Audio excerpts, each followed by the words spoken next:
Hi again, everybody. This is the Bricks and Bleachers podcast. All things Chicago Cubs in under 10 minutes. Cubs shake up the rotation in a return to Cleveland this week. Recap of the series opener is just ahead. We'll take a look at the resurgence of the Cubs offense, the wild card race, and news from around Major League Baseball. Cubs are in Cleveland for a 3-game series, dropping the series opener last evening 9-8. An exciting game from start to finish. Shota Imanaga looked good his first time through the Guardians lineup, but ran into trouble after that. He and the Cubs had a 3-0 lead heading into the bottom of the fourth. A walk, an Isaac Paredes error, questionable no-strike call that would have ended the inning, all set up a 4-run fourth inning for the Guardians. They would tack on 3 more in the fifth and another in the sixth. So it's 8-3 Guardians after 6. But the Cubs were not done. They put up 4 in the seventh and 1 in the eighth. Tied up at 8 after a nice hold by Julian Merryweather in the 7th inning.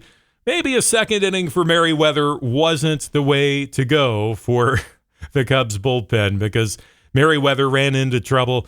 Josh Naylor, singling in Jose Ramirez in the bottom of the 8th, and that's it. A 9-8 Guardians win.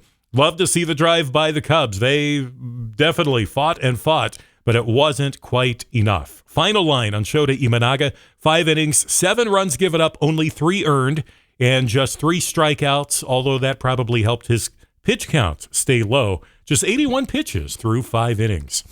Interesting to note, Cubs manager Craig Counsell opting to skip Kyle Hendricks in the starting rotation this series. Cubs have had a nice run recently and a couple off days too, so Counsell opting to forego Hendricks this time around. It doesn't result in anyone pitching on short rest. Imanaga, Assad, and Taillon, the starters in Cleveland this week. You'd think Imanaga gives you your best shot to win. That didn't happen last night, but hopefully the Cubs can still take 2 of 3. Assad has been struggling recently, reminiscent of Kyle Hendricks earlier this year. They seem to kind of be the inverse of one another. When one has been good, the other has not. And Jameson Taillon putting together a nice campaign. So we've got a pretty good shot at ending the series on a high note with him on the mound Wednesday night. Cubs may have the Guardians at a good time as well with the Cleveland starting rotation. More on that in a bit as we set up the rest of this series. I will say what I didn't think I would get to say again. The Cubs offense is back. That team we saw the first few weeks of the season is here again, and it is a wonderful thing. There are a few things at play, but I think most of the credit goes to the 7, 8, 9 spots in the lineup. After a long stretch of little to no production from 7, 8, 9, we're seeing all 3 of those spots come alive in recent weeks. 7, 8, 9 most days features Dansby Swanson, Pete Crow Armstrong, and the catcher spot. Swanson was barely batting 200 when I saw the Cubs in Baltimore in early July. I believe the scoreboard most nights showing his batting average like 204, 205 with an OPS right around 600. Now, over the last 30 games or so, he's been batting over 300 during that stretch with an OPS higher than 760. So his full season numbers have jumped dramatically. Same for Pete Crow Armstrong, batting around 200 when I saw him in person 5 weeks ago. Now his turnaround isn't as sustained as Swanson, but the last 3 weeks or so, really good. PCA hitting over 320 with an OPS approaching 900. And then the 9th spot in the order, the catcher spot, Miguel Amaya, is there most days. You know, he was benched for a while because when I saw him in Baltimore a few weeks ago, another guy with a batting average at or slightly below 200. His OPS at the time was well below 600. He was benched for a few days. Coaching staff worked with him to help change a couple things mechanically, and it seems to pay off. So nice to see 7, 8, 9 come alive again for the Cubs offense.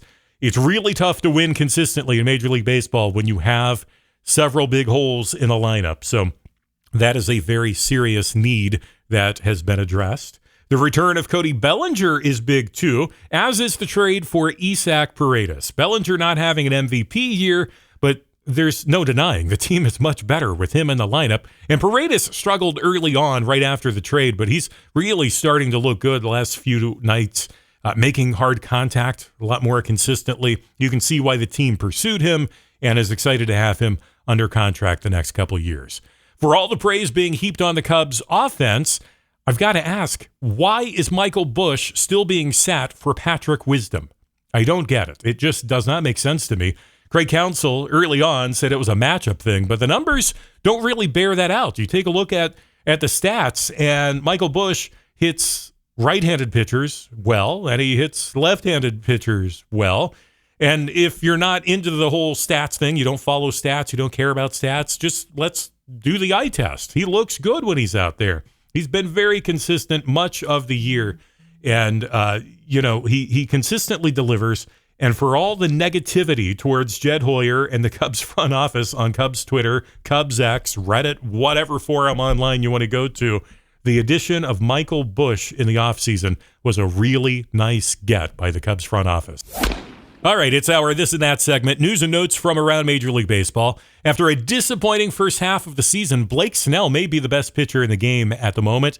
Injuries and poor performances are behind him. He's been lights out in July and August. Another 11 strikeouts last night for the Giants. He's got an ERA under 1 over his last 7 starts while holding batters to a batting average below 100 during that stretch. And there was that no-hitter a couple weeks ago in Cincinnati. It appears MLB is seeking to set a new attendance record. League has announced the Reds and Braves will play at Bristol Motor Speedway next August. That place has a capacity of 150,000. So even at 70 or 80% capacity, that would set a single game attendance record. Jackson Merrill of the San Diego Padres, one of the most exciting young players in the league. Among other highlights, he's the first MLB player in history to hit 3 game-tying home runs in the 9th inning or later in a span of 11 days during regular season play.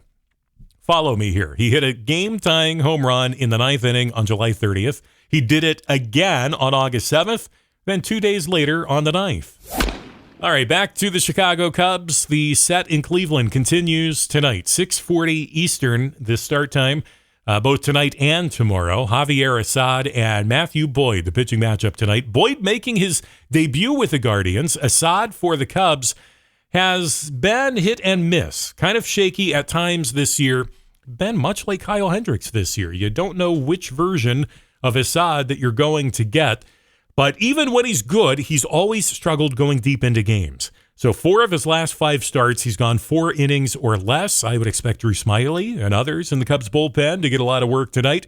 Tomorrow night, it's Jameson Taillon and Alex Cobb. I didn't even realize Cobb was still in the league, but here he is, still going for the Guardians, a few weeks shy of his 37th birthday.